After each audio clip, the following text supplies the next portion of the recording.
What you see here is $10,000 on the table. You can take this money as a loan, but I will charge you a little bit of interest rate. Like most people, you take the money and you go buy a nice car. But in 10 years, it's time to pay me back. And because of interest rates, now you owe me $20,000 and not 10. You will say, I don't have money to give you. And if you don't, I take your car and a piece of your house. Damn. This is how debt works. And after 3 years of traveling the world, I noticed that this is exactly what China is doing. For example, take the small island nation of Sri Lanka. This developing country needs money and China has a lot of it.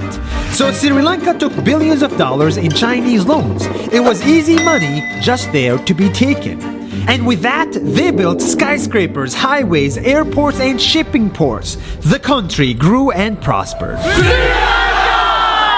But few years later, this easy money came with interest rates, and Sri Lanka was so much in debt that it couldn't pay back China its money. And the only way out was to give China control of what they had built.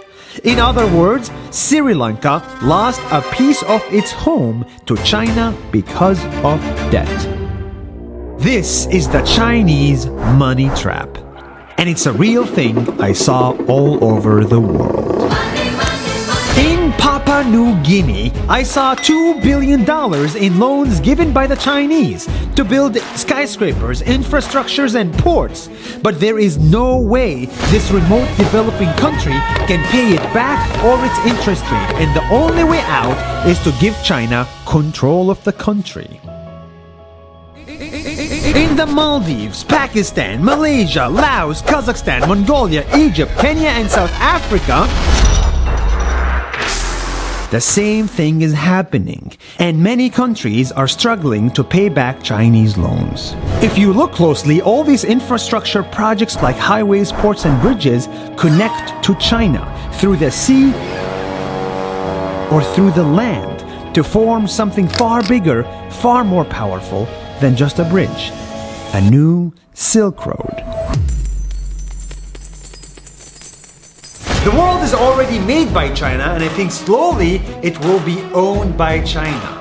Don't get me wrong, building bridges, ports, highways, and airports is a great thing for the people and the country, but they come at a very high cost. And when these countries can't pay back the loans, these countries will lose their homes.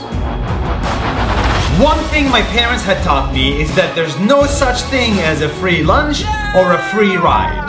So if we're not careful with our money or other people's money, then we better start learning Chinese. 下周见。